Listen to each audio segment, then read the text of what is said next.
పూర్తి వివరాల కోసమే స్క్రీన్ మీద కనిపిస్తున్న మొబైల్ నెంబర్ కాల్ చేయండి. షరతులు వర్తిస్తాయి. ఇప్పుడు మీరు చూస్తున్న video semi automatic hydraulic double die paper plate making machine.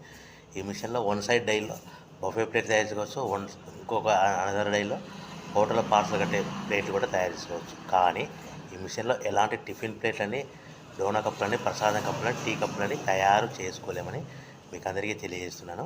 So machine కొనుక్కున్న తర్వాత ఇంటి కరెంటు మీటర్ కాకుండా దీనికి సపరేట్గా కమర్షియల్ కేటగిరీ 2 మీటర్ ఫిట్ చేసుకోవడం వల్ల భవిష్యత్తులో ఎలక్ట్రిసిటీ డిపార్ట్మెంట్ నుంచి మనకి ఎలాంటి ప్రాబ్లమ్స్ ఉండవని మీకు అందరికీ తెలియజేస్తున్నాను. సో మనము మిషన్ కొనుక్కొని రా మెటీరియల్ కొనుక్కొని తయారు చేసుకున్న ప్లేట్స్ మీరు సొంతంగా అమ్ముకునే విధానం ఉంటేనే వ్యాపారం మొదలు పెట్టవలసిందిగా కోరుతున్నాను. సో మిషన్ రేట్లు, రా మెటీరియల్ రేట్లు వివరాలు పూర్తిగా తెలుసుకోవాలనుకుంటే స్క్రీన్ మీద కనిపిస్తున్న మొబైల్ నెంబర్కు కాల్ చేయవలసిందిగా కోరుతున్నాను. సో ఈ ఒక డైలో బఫే ప్లేట్లలో మనకు నిమిషానికి 5 నుంచి 10 ప్లేట్లు తయారు చేసుకోవచ్చు. అది కూడా ఆపరేట్ చేసి